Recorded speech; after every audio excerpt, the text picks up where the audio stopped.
Perry Watkins from Wingrave, England, really turns heads when he motors down to the pub. Reactions are great. It's total disbelief to start with. They think it's some sort of, child's go-kart or something coming down the street. It looks like a toy, and it's actually made from one. This body is actually a kiddies ride from outside a shopping mall. You put your kids in it, 50 pence in the go, and off they go. But you need a license and insurance to drive this ride. This is called Wind Up, and it's the world's smallest car.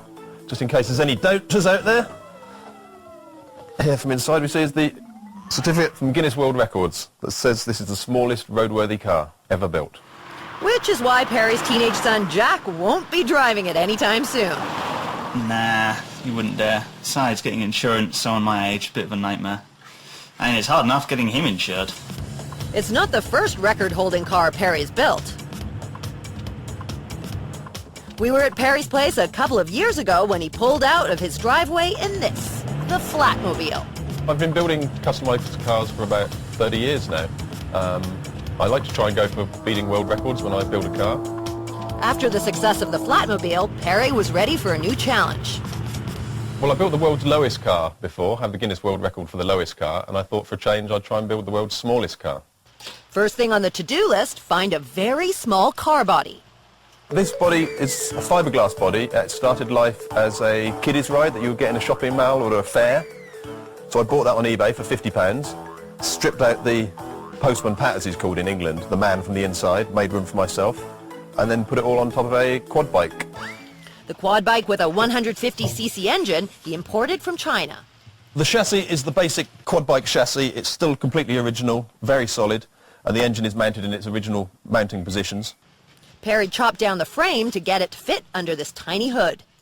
These are the original wishbones, but they used to be about 18 inches long, and they're now just about 9 inches. New mountings fabricated front and back for all of the front suspension. This is the original quad bike steering column here, but obviously we would have had handlebars originally, and I needed to bring it back through 90 degrees so that we could have the steering wheel. Some unusual treads put this petite machine in motion. The rear wheels and tyres are from a Honda monkey bike, or pit bike you may call it.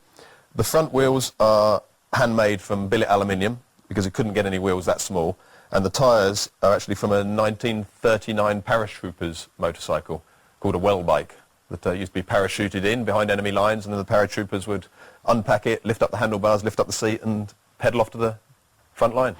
Winning the Guinness Book of World Records for smallest car means more than just sticking an engine inside a small body. It needs to be road safe. You need headlights, indicators, registration obviously, windscreen wipers, windscreen washers, all of the bits you'd have on a normal car, but smaller. Of course, a tiny car has a tiny gas tank. There's not much room to fit a gas tank in.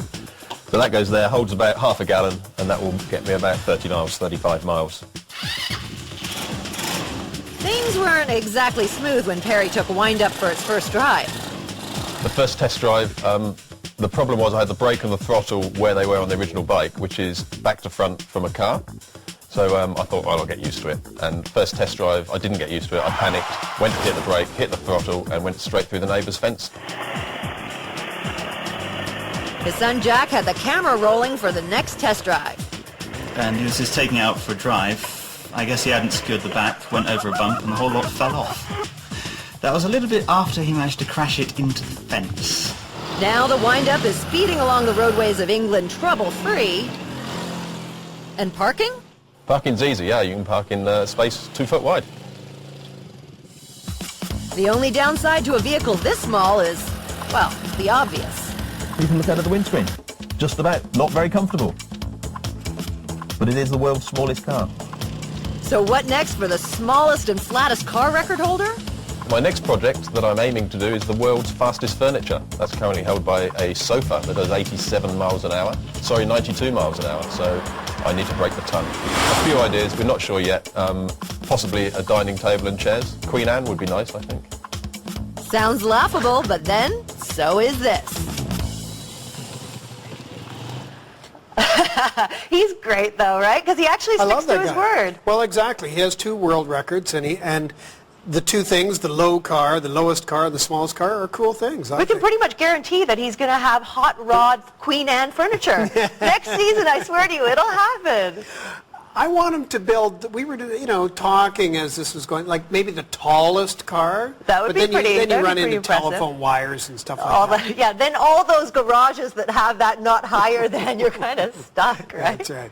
Anyway, okay, so the car we just showed you is obviously pretty extreme.